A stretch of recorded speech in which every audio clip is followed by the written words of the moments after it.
நண்பர்களுக்கு வணக்கம்.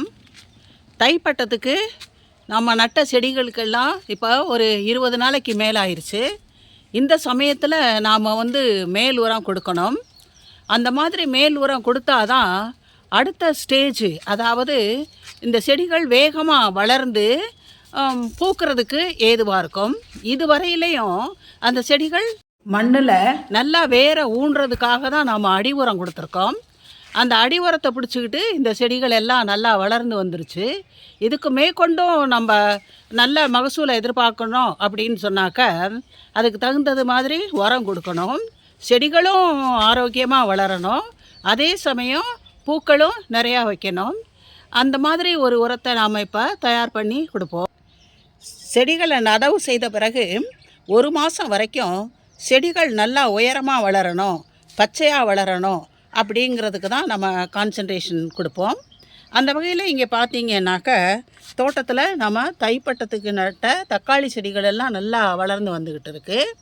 அதே மாதிரி இங்கே சொரக்காய் செடி பாருங்கள், நல்லா குச்சியை பிடிச்சி மேலே ஏறி வந்துக்கிட்டு இருக்கு. இங்கேயும் ஒரு சொரக்காய் செடி நட்டிருக்கோம் பாருங்கள். அடுத்து பாவக்காய் செடியும் நடவு பண்ணியிருக்கோம். இந்த பாவக்காய் செடி நட்டு 1 மாதம்தான் ஆகுது. இங்கே பாருங்கள், இது பூத்து ஒரு காய் கூட காய்ச்சிருச்சு. பந்தலை பிடிக்கிற அளவுக்கு மேலே உயரமாக ஏறி இப்போ போய்கிட்டு இருக்கு. இதுக்கு அடுத்த ஸ்டேஜுக்கு வேண்டிய உரம் கொடுக்கணும். செடியும் வளரணும், இது பூத்து காய்க்கிறதுக்கும் இதுக்கு உரத்தை கொடுக்கணும். இந்த கத்தரி செடிகள்லாம் நட்டு இப்போ தான் 1 வாரம் ஆகுது. இந்த மாதிரி 1 வாரம் ஆன செடிகளுக்கெல்லாம் இந்த உரத்தை கொடுக்க வேணாம், வெயிட் பண்ணுவோம். ஒரு 20 நாளைக்கு மேலே இதே மாதிரி உரத்தை நாம் கொடுப்போம். தைப்பட்டத்துக்கு நடவு செய்த காய்கறி செடிகள் மண்ணில் வேர் ஊன்னதுக்கு அப்புறம் நல்லா செழித்து வளர்கிறதுக்கு இப்போ நாம் பார்க்க போகிற உரத்தை கொடுக்கலாம். இது பார்த்திங்கன்னாக்கா பீட்ரூட் தோல், இது வாழைக்காயோட தோல், இது நாட்டு சர்க்கரை. இது 3ஐயும் சேர்த்து இப்போ நாம் ஒரு திரவ உரம் தயாரிக்கலாம். இந்த பீட்ரூட் இருக்குது பாருங்கள், பீட்ரூட் தோலில் நிறைய சத்துக்கள் இருக்குது. மெக்னீஷியம் மிக மிக அதிகம். அதனால் இது ஒளிச்சேர்க்கைக்கு, அதாவது பச்சையம் குளோரோஃபில் தயாரிக்கிறதுக்கு இது ரொம்ப யூஸ்ஃபுல்லாக இருக்கும். அதோட கூட இதில் இருக்கிற பொட்டாசியம், பாஸ்பரஸ், மேங்கனஸ், ஜிங்கு, கால்சியம், காப்பர், செலீனியம், இந்த மாதிரி பொருள்கள் எல்லாம் பயிர்கள் நல்லா உறுதியாக ஆரோக்கியமாக அசுர வளர்ச்சின்னு சொல்லுவோம் பாருங்கள், அந்த மாதிரி ஒரு அசுர வளர்ச்சிக்கு இந்த பீட்ரூட்டோட தோல் ரொம்ப உபயோகமாக இருக்கும். இந்த அவரை வகை செடிகளுக்கும் பூக்கிற தருவத்தில் இதை நாம் கொடுத்தோன்னா நிறையா பூக்கள் காய்களெல்லாம் காய்க்கும். அதே மாதிரி இந்த விதைகள் முளைக்க போடுறோம் பாருங்கள், அப்போ கூட இந்த பீட்ரூட்டை தோலை அரைச்சி நம்ம கரைசலாக கொடுத்தோம்னா இந்த விதைகள்லாம் நல்லா முளைச்சி கண்ணுகள் ஆரோக்கியமாக வளர்கிறதுக்கு உதவியாக இருக்கும். அதனால் இந்த பீட்ரூட்டை நாம் இப்போ எடுத்து வச்சுருக்கோம். இலைகள் பச்சையாக ஒளிச்சேர்க்கை நல்லபடியாக நடக்கிறதுக்காக. இப்போ இதில் பார்த்திங்கன்னாக்க வாழைக்காய் தோல், இதை ஏன் தண்ணிக்குள்ளே போட்டு வச்சுருக்கேன்னா, இது ஒரு 2-3 நாளைக்கு முன்னாடியே வீட்டில் சமையல் பண்ணிட்டோம்.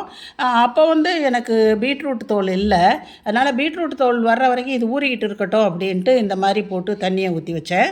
இந்த வாழைக்காயை என்ன சொல்கிறாங்கன்னாக்கா பொட்டாசியம் சத்தின் பெட்டகம், இது மெக்னீஷியத்தின் பெட்டகம், இது பொட்டாசியத்தின் பெட்டகம், அதோட கூட இது இரும்பு சத்தும் அதிகமாக இருக்குது. அப்போ இதுவும் ஒளிச்சேர்க்கைக்கு உதவி செய்யும். இது பச்சையத்திலே அது ஒரு மூலப்பொருளாக இருக்கும்.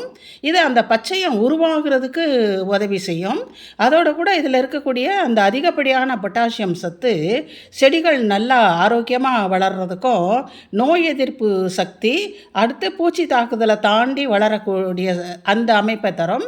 காய்கள் அதனுடைய வளர்ச்சியெல்லாம் அதிகரிக்கும். அதனால் இந்த 2 பொருளையும் எடுத்து வச்சு நாம் இப்போ கரைசல் தயார் பண்ணி அந்த கரைசல் ஊற்றுறதுக்கு நாம் இந்த அரிசி கழுவுன தண்ணி 1 வாரம் புளிச்ச தண்ணியில் நாம் இதை போட்டு கொஞ்சம் நாட்டு சர்க்கரையும் போட்டு வைக்க போகிறோம்.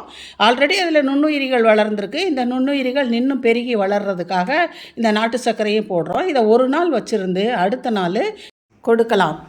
இப்போ மிக்சியில் போட்டு எடுத்துகிட்டு வந்தாச்சு. இதில் நம்ம அரிசி கழுவுன தண்ணி 10 நாள் புளிச்ச தண்ணியை எடுத்து வச்சுருக்கோம். அதிலே முதல்ல ஒரு தடவை போட்டாச்சு. இப்போ பாருங்கள், அரைச்சி கொண்டு வந்ததை சேர்த்துக்குவோம். சேர்த்துக்கிட்டு இது முதல்ல புளிச்ச தண்ணியாக இருக்கிறதுனால ஃபெர்மெண்ட் ஆகி தான் இருக்குது. இன்னும் இதை போடுறதுக்கு நாம் வந்து இந்த நாட்டு சர்க்கரை கொஞ்சம் சேர்த்துக்கலாம். கொஞ்சமாக சேர்த்தா போகிறோம். ஏன்னா நம்ம நாளைக்கு ஊற்ற போகிறோம். ஆல்ரெடி இந்த தண்ணி புளிச்சிருக்கு, நுண்ணுயிரிகள்லாம் வளர்ந்துருக்கும். இப்போ இதை வந்து ஒரு மூடியை போட்டு மூடிடலாம். அதுக்கு முன்னாடி கொஞ்சம் கலந்து விட்டுக்குவோம். கலந்து விட்டால் எல்லாமே நல்லா ஒன்றா சேரும். இந்த மாதிரி நல்லா கலந்து விட்டுக்கலாம். வாழைக்காயும் பீட்ரூட்டும் எவ்வளோ நல்லா கரைச்சல் வந்திருக்கு பாருங்கள். கலந்து விட்டுட்டு இதை மூடியை போட்டு மூடி நிழலில் வச்சிடலாம். இதை வந்து நாளைக்கு எடுத்து கொடுத்துக்கலாம். ஒரு நாள் இருக்கணும், குறைஞ்சது 24 hours. அந்த உரத்தை தயார் செய்து ஃபெர்மெண்ட் பண்ணி இப்போ மாடிக்கு எடுத்துகிட்டு வந்துட்டோம். ஒரு நாள் தான் ஃபெர்மெண்ட் ஆகிருக்கு. பாருங்கள் எந்த அளவுக்கு அதில் நுண்ணுயிரிகள் வளர்ந்துருக்கு. இதுக்கு காரணம் நாம் வந்து கொடுத்துருக்க இந்த அரிசி கழுவுன தண்ணி தான். இந்த அரிசி கழுவுன தண்ணியும் ஒரு வாரத்துக்கு ஃபெர்மெண்ட் ஆன தண்ணி. அப்படி கொடுத்ததுனால தான் இந்த அளவுக்கு இது நுண்ணுயிரிகளோட வளர்ச்சியோடு இருக்குது. இப்படி உரம் கொடுக்கும் பொழுது நமக்கு மண்ணுக்கும் வளமாகும், பயிர்களுக்கும் உரமாக இருக்கும். இப்போ வாங்க இதை எப்படி கலந்து செடிகளுக்கு கொடுக்கலாம் அப்படிங்கிறத பார்ப்போம். இப்போ இந்த பீட்ரூட் வாழைக்காய் கரைசலை நல்லா கலந்து விட்டுக்குவோம். நல்லா கலந்து விட்டுக்கிட்டு இதை ஒரு பெரிய பக்கெட்டில் எடுத்துக்குவோம். பாருங்கள் எப்படி ஒட்டி இருக்குது பாருங்கள். இந்த அரிசி கழுவுன தண்ணியில் கழுவிக்கலாம். நுண்ணுயிரிகள் எல்லாம்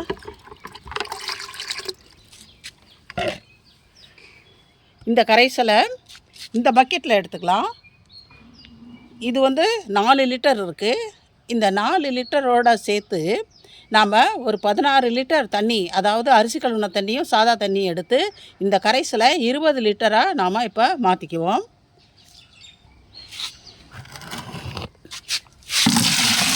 பீட்ரூட் வாழைக்காய் கரைசல், புளிச்ச அரிசி கழுவுன தண்ணி, அடுத்து இதில் வந்து பச்சை தண்ணி சேர்த்துக்கலாம். இப்போ 20 லிட்டருக்கு இதை மேக்கப் பண்ணிட்டோம்.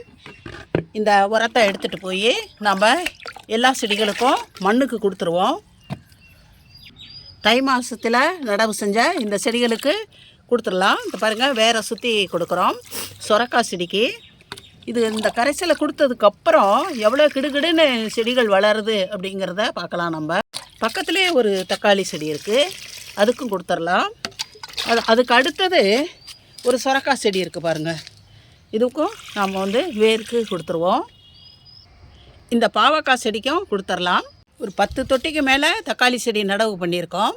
எல்லா தக்காளி செடிகளுக்கும் நாம் இப்போ இந்த உரத்தை கொடுத்துருவோம். பொங்கலுக்கு கரும்பை எடுத்ததுக்கப்புறம் அதே தொட்டியிலேருந்து கரும்பு எப்படி வளர்ந்து வந்துக்கிட்டு இருக்குது பாருங்கள். இப்போ இந்த கரும்புக்கும் இந்த உரத்தை கொடுத்துருவோம். இந்த கரும்போட இந்த விளிம்புலையெல்லாம் பார்த்திங்கன்னா இங்கே பாருங்கள் இப்படியே காஞ்சு அப்படியே ப்ரௌன் கலராக வந்துக்கிட்டு இருக்கு. இப்போ இந்த உரத்தை நாம் கொடுத்தோம்னாக்க இம்மீடியட்டாக இதெல்லாமே நல்லா பச்சையாக வளர ஆரம்பிச்சிடும். இந்த கரும்பு செடிக்கும் இந்த உரத்தை நம்ம கொடுத்துருவோம். இந்த செடிகளோடைய இலைகளுக்கு மேலேயும் இந்த உரத்தை தெளித்து விடலாம்.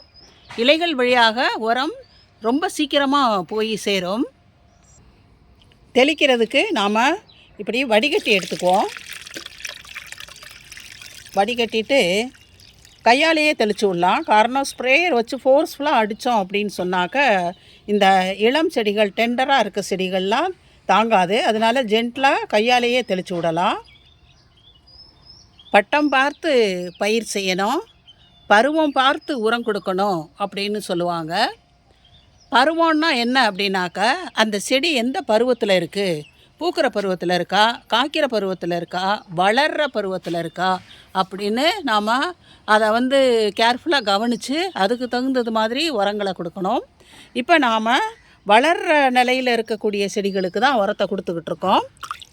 இதை வந்து இப்படி இலைகளுக்கு மேலே தெளித்து விட்டுறலாம்.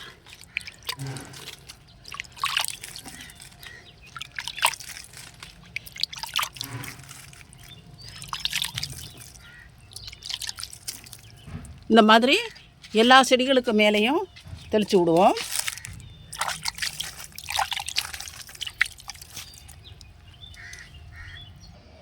இதோட இந்த வீடியோவை முடிச்சுக்குவோம். இந்த வீடியோ பிடிச்சிருந்தா லைக் பண்ணுங்கள், ஷேர் பண்ணுங்கள், கமெண்ட் பண்ணுங்கள், சப்ஸ்கிரைப் பண்ணுங்கள். நன்றி, வணக்கம்.